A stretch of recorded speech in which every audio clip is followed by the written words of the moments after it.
Dear friends, our next article is exchange of gases. यामध्ये आपण study करणार आहोत exchange of gases at lung level, exchange of gases at tissue level. आपण जी हवा inspiration मध्ये आत घेतलेली आहे ती इथं अल्वेओलाई मध्ये आलेली आहे. या अल्वेओलस आणि ब्लड कॅपिलरीज, त्याच्या भोवती ब्लड कॅपिलरीजचं नेटवर्क आहे. तर या दोघांमध्ये हा एक्सचेंज केला जातो. म्हणजे इथं अल्वेओलस मधला ऑक्सिजन काढून घ्यायचा ब्लड मध्ये आणि ब्लड मधला CO2 द्यायचा अल्वेओलसला. ही एक्सचेंज ऑफ गॅसेसची प्रोसेस लंग लेवलला होते. रिस्पिरेशनचा रेट मोजण्यासाठी आपण वापरतो स्पायरोमीटर. हे स्पायरोमीटर आहे. तुम्हाला MCQ यावरती विचारला जाईल की रिस्पिरेशनचा रेट मेजर करण्यासाठी कोणत्या इन्स्ट्रुमेंटचा वापर केला जातो? स्पायरोमीटर. स्पायरोमीटर. एक्सचेंज ऑफ गॅसेसची प्रोसेस दोन लेवलला आपल्याला स्टडी करायची आहे. Exchange of gases between alveoli and blood and second blood and tissues. हे अल्वेओलस आहे, याच्यावरती ब्लड कॅपिलरीचं नेटवर्क आहे, त्याच्यामध्ये ब्लड आहे. या दोन्हीमध्ये एक्सचेंज कसा होतो ते आपण आता पाहू. त्याचबरोबर टिश्यू लेवलला पण काय होतं याचाही स्टडी आपण इथं एक्सचेंज ऑफ गॅसेस या आर्टिकलमध्ये करणार आहोत. आता ही जी गॅसेसचा ट्रान्सपोर्ट आहे तो सिंपल डिफ्युजनच्या प्रोसेस न होतो. What is simple diffusion? Moment of particles from its higher concentration to lower concentration. त्यामध्ये एनर्जी खर्च होत नाही. फक्त हायर कॉन्सन्ट्रेशन कडून लोअर कॉन्सन्ट्रेशन कडे होणारी मोमेंट म्हणजे डिफ्युजन. जसं आता आपला क्लास सुरू आहे आणि मी सेंटची बॉटल आणलेली आहे आणि स्प्रे मारला तर तो सेंट सगळीकडे डिफ्यूज होतो. That means moment of that scent from its higher concentration to its lower concentration, that is diffusion. आणि एक्सचेंज ऑफ गॅसेसची प्रोसेस कशावर डिपेंडंट आहे? It depends on following factors, that is a pressure और concentration gradient of that particular gas. Solubility of gases, you know, CO2 is 20 to 25 times more soluble than oxygen. So it depends upon solubility of gases, then thickness of membrane, surface area of respiratory membrane, etc. तर इथं हे alveoli आणि या alveoli वरती blood कॅपिलरीचं network आहे. त्या दोघांमध्ये exchange होणार. इथं ब्ल्यू कलरनं ज्या ब्लड व्हेसल दाखवलेल्या आहेत त्या इम्प्युअर ब्लड म्हणजे डीऑक्सिजनेटेड ब्लड इकडं घेऊन येणार.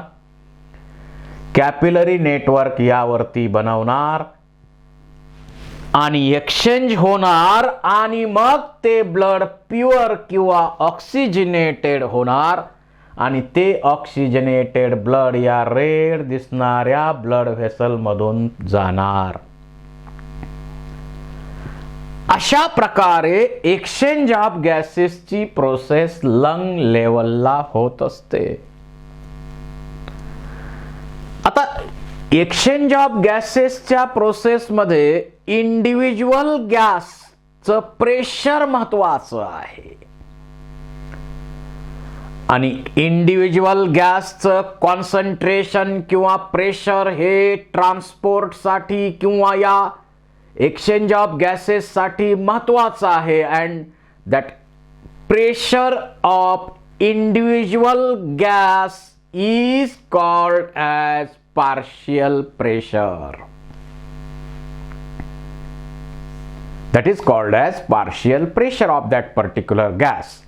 Like partial pressure of oxygen and partial pressure of CO2 are responsible for exchange of gases at lung level as well as at tissue level. इथं वेगवेगळ्या value दाखवलेल्या आहेत आणि पार्शियल प्रेशर प्रमाणे एक्सचेंज कसा होतो गॅसेसचा ही डायग्राम इथं दाखवलेली आहे. परंतु प्रत्येक ठिकाणी होणारे चेंजेस मी व्यवस्थित एक्सप्लेन करण्याचा प्रयत्न आता सेपरेट डायग्रामच्या मदतीने करणार आहे. Suppose this is a heart. हे हार्ट आहे.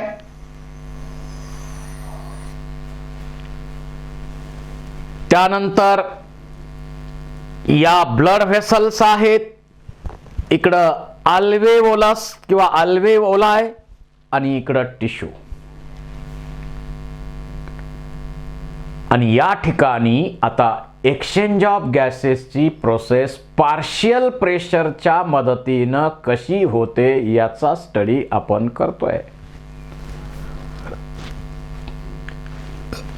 आता इथं जी हवा आत घेतली जाणार आहे, इन्स्पायरिंग एअर जी आहे,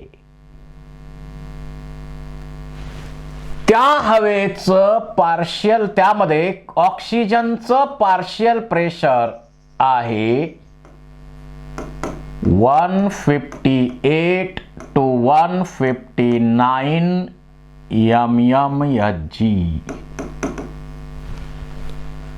So partial pressure of inspiring air, partial pressure of oxygen of inspiring air is 158 to 159 mmHg, while partial pressure of CO2 is 0.3. जी हवा आपण आत घेणार आहोत त्या हवेमध्ये ऑक्सिजनचं पार्शियल प्रेशर आहे 158 to 159 mmHg आणि CO2 चं पार्शियल प्रेशर आहे 0.3. आता ही हवा आपण आत घेतली, हवा पोचली कुठं? लंग मध्ये, अल्वेओलाई मध्ये. Suppose this is alveolus. आता अल्वेओलस मध्ये ऑक्सिजनचं पार्शियल प्रेशर किती आहे? PO2 in alveolus is 104 mmHg, while partial pressure of CO2 is 40 mmHg. जी हवा अल्वेओलस मध्ये आलेली आहे त्या हवेमध्ये ऑक्सिजनचं partial pressure 104 mmHg, while partial pressure of CO2 is 40 mmHg असं आहे. आता या ब्लड व्हेसल आहेत, ही ब्लड व्हेसल आहे. या ब्लड व्हेसल कडे आता इथं डिऑक्सिजिनेटेड ब्लड, बॉडी मधच्या वेगवेगळ्या पार्ट कडून डिऑक्सिजिनेटेड ब्लड राईट ऑरिकल मध्ये आणलं जातं, तिथून राईट व्हेंट्रिकल मध्ये जातं आणि राईट व्हेंट्रिकल मधून ते डिऑक्सिजिनेटेड ब्लड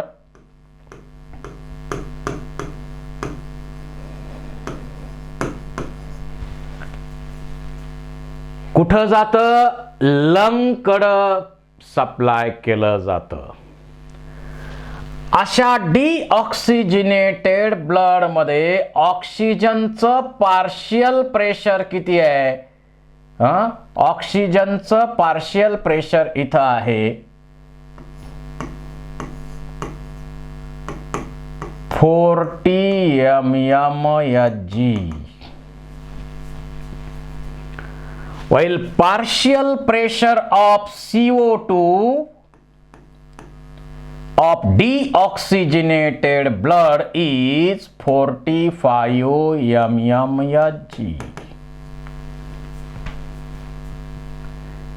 जे इम्प्युअर ब्लड इथं लंगकडं आणलेलं आहे त्यामध्ये ऑक्सिजनचं पार्शियल प्रेशर 40 mmHg आणि CO2 चं पार्शियल प्रेशर आहे 45 mmHg.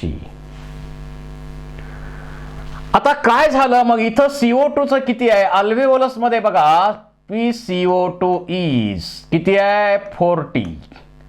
त्यामुळं CO2 ब्लड मधून अल्वेओलस मध्ये डिफ्यूज होणार, डिफ्यूज होणार, डिफ्यूज होणार, डिफ्यूज होणार. As the partial pressure of CO2 in blood is deoxygenated blood is 45 mmHg, while partial pressure of CO2 in alveoli is 40 mmHg. So CO2 get diffused into alveolus. alveoli मध्ये diffusion होतं आणि CO2 दिला जातो. While partial pressure of oxygen in alveoli is 104 mmHg, while partial pressure of oxygen in deoxygenated blood is 40 mmHg. So there is diffusion takes place. There is a diffusion of O2 from alveoli to blood. alveoli to blood इकडं ऑक्सिजनचं diffusion होतं आणि हे blood pure होतं किंवा oxygenated होतं. that becomes pure or oxygenated. आता या ब्लड मधला CO2 अल्वेओलाई कडे दिला, या अल्वेओलाई कडचा ऑक्सिजन ब्लडला दिला. एक्सचेंज ऑफ गॅसेसची प्रोसेस लंग लेवलला या प्रमाणे होते आणि हे ब्लड आता प्युअर बनलं. आता प्युअर ब्लडचं पार्शियल प्रेशर किती आहे? ऑक्सिजनचं पार्शियल प्रेशर होतं 95 mmHg, while partial pressure of pure CO2 of pure blood is 40 mmHg. आणि असं जे प्युअर ब्लड आहे, ऑक्सिजिनेटेड ब्लड आहे, हे पल्मोनरी व्हेनच्या मदतीनं हे येणार लेफ्ट ऑरिकल मध्ये, लेफ्ट ऑरिकल मधून येणार लेफ्ट व्हेंट्रिकल मध्ये आणि लेफ्ट व्हेंट्रिकल मधून मग ॲओर्टा आणि आर्टरीज, आर्टेरिओल्स हे जे नेटवर्क आहे त्यामधून प्युअर ब्लड पास होतं. आणि हे प्युअर ब्लड शेवटी येणार कुठं? Aorta, arteries, arterioles, finally capillaries. Tissue level capillaries आणि टिश्यू यांच्यामध्ये एक्सचेंज होणार. मध्ये टिश्यू फ्लुइड आहेच. आता इथं प्युअर ब्लड आणलेलं आहे, ऑक्सिजिनेटेड ब्लड इथं आलेलं आहे. तर यामध्ये ऑक्सिजनचं पार्शियल प्रेशर आहे 95 mmHg आणि CO2 चं पार्शियल प्रेशर आहे 40 mmHg. हे आपल्याला माहिती आहे, इथं आपण सांगितलेलंच आहे. Now partial pressure of tissue.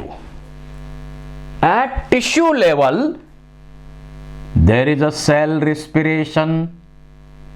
During cell respiration there is a breakdown of complex organic compounds into simple form by using free molecular oxygen to release energy. Energy मिळवण्यासाठी इथं फूडचं ऑक्सिडेशन होतं, ऑक्सिजनच्या मदतीनं होतं आणि त्या प्रोसेसमध्ये CO2 तयार होणार. 6CO2 plus 6H2O plus 38 ATP energy मिळाली. तर ॲरोबिक रिस्पिरेशनची प्रोसेस इथं टिश्यू लेवलला होते आणि त्यामध्ये फूडचं ऑक्सिडेशन करण्यासाठी ऑक्सिजन वापरला जातो आणि त्या प्रोसेसमध्ये CO2 रिलीज होतो. आता ऑक्सिजन वापरल्यामुळं इथं पार्शियल प्रेशर ऑक्सिजनचं किती राहतं? PO2 is equal to near about 20 mmHg. आता ब्लडचं पार्शियल प्रेशर ऑक्सिजनचं किती आहे? 95. इथं आहे 20. त्यामुळं सिंपल डिफ्युजनच्या प्रोसेसनं इथं ऑक्सिजनचं डिफ्युजन होणार टिश्यूमध्ये आणि टिश्यूला ऑक्सिजन दिला जाईल. इथं CO2 तयार होतो या टिश्यूमध्ये आणि त्यामुळं CO2 चं पार्शियल प्रेशर इथं बनतं 58 to 59 mmHg. आता व्हॅल्यू बुक टू बुक थोड्याशा वेगळ्या असू शकतात आणि इथं ब्लडचं किती आहे? 40. So CO2 get diffused from tissue to blood and blood becomes डीऑक्सिजिनेटेड.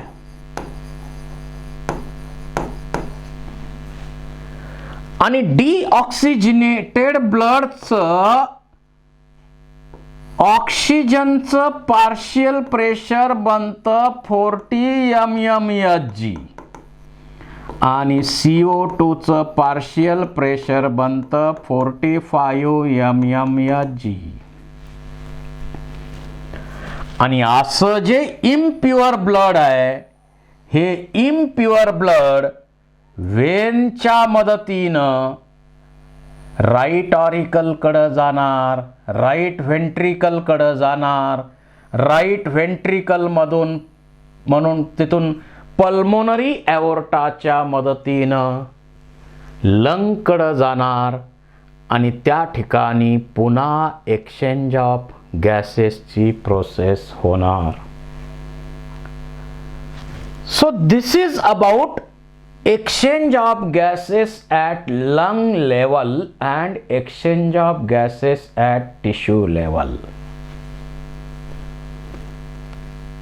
अशा प्रकारे एक्सचेंज ऑफ गॅसेसची प्रोसेस होते.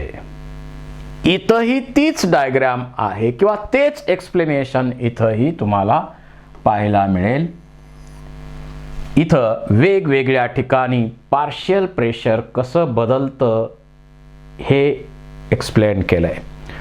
आता CO2 बद्दल आपण सांगितलं. CO2 ची सोल्युबिलिटी आणि ऑक्सिजनची सोल्युबिलिटी कंपेअर केली तर आपल्याला माहिती आहे CO2 is 20 to 25 times higher soluble than oxygen. त्यामुळं CO2 चं डिफ्युजन जास्त होतं. CO2 चं डिफ्युजन जास्त होतं कारण सोल्युबिलिटी जास्त आहे. इथं आपण पाहिलेलं आहे जे अल्वेओलस आहे आणि ब्लड कॅपिलरी, त्या ठिकाणी 3 लेयर्स आपल्याला पाहायला मिळतील की ज्याच्यामध्ये डिफ्युजन होणार आहे. एक आहे स्क्वॅमस एपिथेलियम ऑफ अल्वेओलाय, त्यानंतर अल्वेओलार ब्लड कॅपिलरीचं एंडोथेलियम आहे आणि दोघांच्या मध्ये बेसमेंट मेम्ब्रेन आहे. अशा 3 कव्हरिंग्ज मधून 3 लेयर्स मधून डिफ्युजनची प्रोसेस होत असते. टोटल थिकनेस किती आहे? 0.5 मायक्रॉन. तो जास्त असला की प्रॉब्लेम होणार. त्यामुळं हा थिकनेस असल्यामुळं 0.5 मायक्रोमीटर एवढा थिकनेस असल्यामुळं एक्सचेंज ऑफ गॅसेसची प्रोसेस सहजासहजी होऊ शकते. आपल्या लंगची कॅपॅसिटी किती आहे? या डायग्राम मध्ये लंगची कॅपॅसिटी किती आहे ते दाखवलेलं आहे. Surface area of human lung is equal to a tennis court. हे टेनिस कोर्ट आहे. या टेनिस कोर्टची जेवढा सरफेस एरिया आहे तेवढी लंगची आपली लंगचा सरफेस एरिया तेवढा आहे. त्यामुळं मोठ्या प्रमाणावरती आपण एक्सचेंज ऑफ गॅसेसची प्रोसेस करू शकतो. मोठ्या प्रमाणावर एक्सचेंज ऑफ गॅसेसची प्रोसेस आपण करू शकतो.